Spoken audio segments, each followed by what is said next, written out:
right, good morning everyone. It's the 25th of July. It's a Wednesday morning. It's probably about 10 to 10 and I've got to get the plane out here just for this because I've got to head out to work in a little over half hour.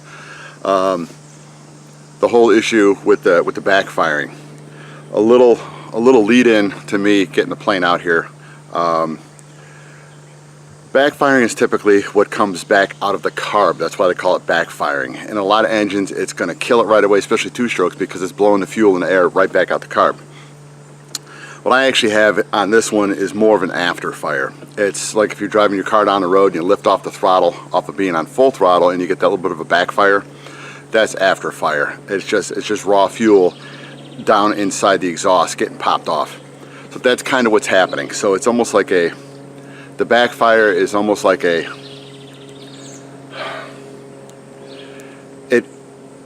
a partial stop of the engine, but because it still has the forward momentum of the crankshaft and the prop, it keeps going, so it doesn't stop it. And that's usually what happens with the little after fire, is you're not going to kill the engine, it's just going to keep making a noise. So I still believe it's just too rich. And on the two-stroke versus a four-stroke, if it's too rich, you have the little bit of a slight overlap on the intake and the exhaust.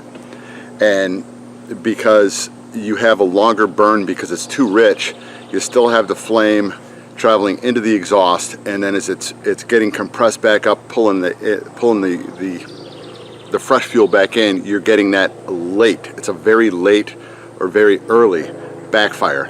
But because it's not enough to stop the engine, it just fires whatever's left out the exhaust, and then it continues on its merry way. So I'm going to get the plane up here, and hopefully very quickly I can get a little bit of the answer that I'm looking for, just by starting it up, leaning it out, and then because I've got the electric starter now, it's not going to be spending a half hour trying to get the thing to fire back up. So let me get the camera set up, I'll bring the plane out, and then let's see what happens.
Alright, that was lean and that made it worse. Let's richen it up a little bit. I still don't think it's going to be, there's going to be a fine line somewhere.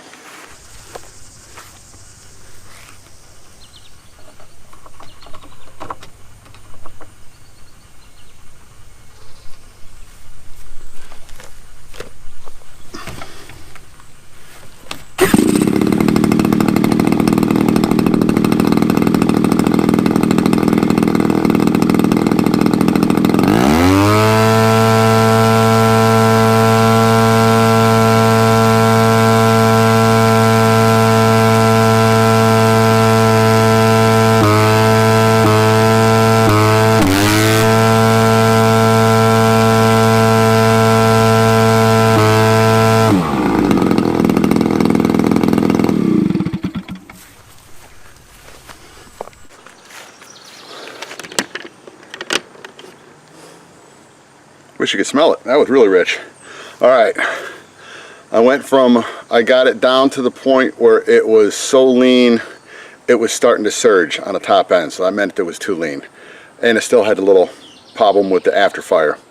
And then I richened it up to that point where it was starting to load. And if you were here to smell it, you would smell how rich it was. And it still had the same problem.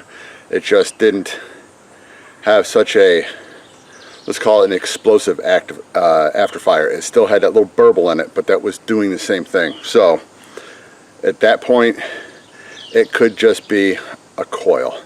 So I will get hold of B&B later on today, because I think I'll have a chance to take care of that at work and see what they say. It may end up being that I've got to try to find I mean, that's a 30-something-year-old motor. I got to try to find either a new coil, or that was a Bosch. I'm going to screw it up, but it was like a Bosch HNK or something like that system. It was like a CDI. So it's like a capacitive discharge, whatever, the ignition. So it worked the same way. There's some other manufacturers that you can use to put in there. So I would get hold of them and find out if they have any understanding of what might be happening with this. And then we'll just take it from there. So time to go to work. Hey everyone, welcome back to the shop. It's Thursday, I think the 26th. Anyway, you saw my little video from yesterday, bringing the Taylorcraft outside early in the morning to get it fired up to see if I can find out what the problem was. And because we know it's got nothing to do with the fuel, it's got everything to do with the spark. So this morning was my day off. This morning got down here about 7:30, and a little after 10:30 I finally, I'm going to show it to you, I finally got the flywheel off. Jaeger Sachs motors had electronic ignition in it, and that's how they pitched it, is it had electronic ignition. Well, in all theory, an ignition system is electric. That's what makes the spark. So is that what they were shooting by? I don't know. I did get another one of these. I don't know if it was in one of my earlier videos, but I bought one online, and the one I bought online was supposed to be a 4.2. It was supposed to be a 69cc or 70cc, and it wasn't. It was the same as this. I got it for 150 bucks. Money was tight. I called the guy up, and luckily he was local. He came and picked it up and gave me my money back. I wish I kept it at this point with the problems I'm having with this one. So that's just another one of those things that, you know, kick yourself in the butt for, you know, I should hang on to it. Anyway, when this came off, this is the flywheel, and it's got the magnets on the inside. So when you take the little cover off, I'll hide the little gadget inside there. You can see that when I warmed it up, it got a little bit hot inside and started, you know, attacking the plastic. It's just plastic. That doesn't really affect anything. All it's doing is covering what's underneath the plastic. Now, what's underneath the plastic is points. So it's got a points and condenser, and then over here is the coil. Now, here's the problem. Because Sachs Dolmar was bought out, and I'm trying to think who originally bought them out after Sachs, but Makita owns it now. So it's called Makita Dolmar. So I've got to see if I can, I've got part numbers. There's places you can go still download the parts manuals for those things. So, so now I know what I need. The problem is finding it. There's nobody local around here that does Sachs, and when you try to find a Sachs distributor online, there is none, not here in the States. So if you go, excuse me, if you go and look on eBay, you'll see stuff that I'm looking for kick up over in Germany. And I really don't want to have to try to pay shipping out of getting these parts out of Germany. Now, down there, I do have a brand new DLE 55. It runs the same prop. It's going to be putting out the same horsepower because it's got an advanced timing because it's electronic ignition. It's got a module, so it's got advanced timing. So as ours go up, it advances the timing farther, and it's going to go ahead and give you more power. So if I had to change over to that, I've already got the engine. I still want to work this engine. I still want to run it. So when looking for this, I ran the number on the coil because I found a couple places I can get. I'll find it. It's here somewhere. I know where I could find the points. I'm still looking for the condenser, but this up here, it's hard looking through that camera. So anyway, if you look right here at the coil, steel also use that very same coil, that same Bosch coil. So I do have another option. I can get that one. I've still found that one, the Bosch number, and I found the steel number. You're looking at about flies. You're looking at about $50, so that's no big deal. So I'm going to go ahead and get one of those ordered in, and I'll probably get a set of points ordered in. I opened up the points and took a look at them, and they're not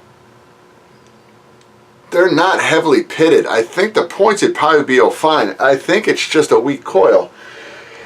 So even if I get the coil, order that up tonight, and I think I can get it through Amazon. I think there was a place that had the steel one. It's got the same part number on it. It's the same Bosch number. Steel just uses a different number on it. So, so what I'll probably do is I'll probably go ahead and get that order tonight and try to get that in here in a couple days. Then it's just a matter of reassembling that and starting it up, and hopefully that's the problem. I'm hoping it's just the coil. Hello everyone, welcome back to the shop. It's early Saturday morning. It'd be a good day to go out flying, except it's going to be 92 degrees and hot and miserable, and then it's going to get windy. So it would be nice to be flying right now. I don't want to take the long drive just to go fly for an hour and turn around and come back. So, got more important things to do. Got the ignition parts for the Saxon. So what I'm going to do is I'm going to give you a quick little overhead on what I've got to do to get it set up, because I'm going to need to reset the timing on this one, and it's a very interesting how you have to do it on the Sax. So let me show you real quick what we're going to be working with. I'm going to have to take this plate off. This is the timing plate right here. So this has to come off because I've got to put the new condenser in. So I've got to get this off to press the condenser out to press the new condenser in. So what I'm going to have to do is I've already got my little micrometer set up. I have to have this timed at 87 thousandths before top dead center. See, the way that the points work is the points spark. They discharge that spark when they open. So you have to have this set up so at 87 thousandths before top dead center, because I don't have degrees on this. So it's the same thing, it's degrees measured in the piston location.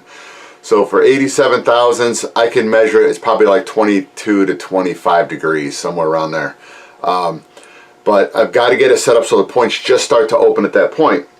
And what I'll do is I will get everything put together properly, and before I time it, I'll set the maximum gap, opening gap on the points, and that's going to be, they say between 12 and 16 thousandths. I'll set them at 14. So then what I'm going to have to do is, because I don't think I've got a 1,000th of an inch gauge. I'm looking for my gauge thing. There we go. I don't know if I've got a 1,000th of an inch. It would be nice, because if I don't have one that thin, I think I got another set of gauges upstairs, but see, I got a 3,000ths. That's the thinnest I've got. I mean, even if I use that as a test, what I want to do is you've got to get something very thin going in between the points at that 87 thousandths before top dead center, just to show that it's not completely closed, that it's just starting to open. So that's going to be the interesting part. So that's going to be the toughest part about getting it set up. So I really don't need to set a camera up over the top of this thing, just to kind of show you what I'm doing, because I've never done one of these things and I have no idea how long it's going to take. So anything interesting arises, I'll bring it back in, just if nothing else, for a little clarity on what I'm doing. Yeah, just keep your fingers crossed, and hopefully all will go well. All right, it took about an hour to get everything put in and hooked up. I had one problem is the points that came with the kit for the steel would not work. I couldn't get them to open at the proper timing. It was is the little arm where you've got the little contactor that rides on the cam. It wasn't long enough. It was short by probably about 10 thousandths, but that 10 thousandths is what you needed to get the proper advance on the timing. So anyway, here's the way it works, is that it does spin this way, so you have to get it advanced properly this way. And I don't know if you're going to be able to see, if I can get close enough so I can see what I'm pointing at. Alright, this is the little set screw for the timing, and you can see the gap just on top of that. They had the timing backwards. They had it spun the opposite way. So that was probably the vast majority of why it was backfiring. I mean, the coil was still weak, but you know, sorry about that, gravity took over back there. Anyway, we're gonna get this thing reattached to the plane. I'll bring the plane out, and then we'll fire it up, and hopefully it's gonna work. But I do now have the timing. I have the points opening up when they're supposed to open up. So if the guy had put the points in at one point in time and took the timing plate off, if he had no pictures, because you know, modern age, you got a cell phone takes pictures. If you're taking something apart, take a picture before you take it apart. So anyway, I was able to go back in and confirm, because when I was putting it back together again, I had the timing set up the way it was, and as I was rotating the engine through, it was opening after top dead center. So considerably after top dead center. So yeah, so it was just opening too late. So that was the problem. It wasn't igniting while there was still compression going on. It was igniting afterwards. So with the slower burn of fuel going down through, the fuel wasn't done burning, and I think that was the problem we were having, because even at high RPMs, the flame travel just wasn't going fast enough to finish burning, you know, that fuel up, and I think that's what the problem was. So let me put the flywheel on, and then I don't know, I'll probably put it back on the plane outside, and I won't bring you guys in for that, but I'll at least bring you back in when I go ahead and start it. Now it might start by hand now, fine, because when you think about it, that was the whole problem I was having with the plane, why it didn't want to fire, is that it was firing too late. So anyway, makes me kind of feel good, and let's just hope that the problem's gone away.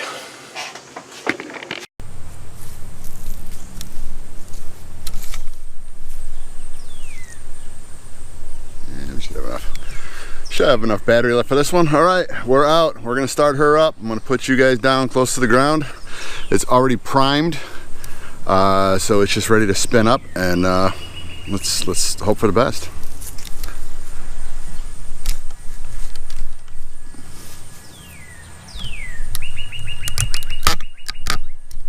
And yes, it is hot outside.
All right, we had a couple little burbles. That was that really didn't bother me a bit. There was no backfiring on there. I still want to dial in the exhaust, or dial in the mixture now, because now I've got to go ahead and readjust it, and that might have just been that. You can't, because you don't have smell-o-vision. It's pretty rich. It's coming out rich. So I'm going to go ahead and lean it out on the top end, and I'll see if that takes care of the problem. But regardless, that big problem is gone. It was all in that weak coil and the bad timing. It's you got to have those things set up right. So if I get it all finished, dialed in, where it's not even doing that anymore, I'll bring it back just for one more quick shot, and then we can call this a video.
All right, that's enough of that. It's done. I had to richen up the bottom end a little bit. I tried leaning out the top end, and that brought it back a little bit. It had it was too lean on the bottom, too lean on the top, so it was my transfer.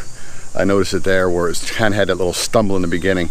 So I richened up the top, just a little over 1 turn out on the top, and just a little over 1 turn out on the low end, and had good transition. And they heard that last little, 30-40 second run up, nothing. It ran great. So so anyway, problem solved. Time to get her back up to the field. So see you next time I'm back down in the shop.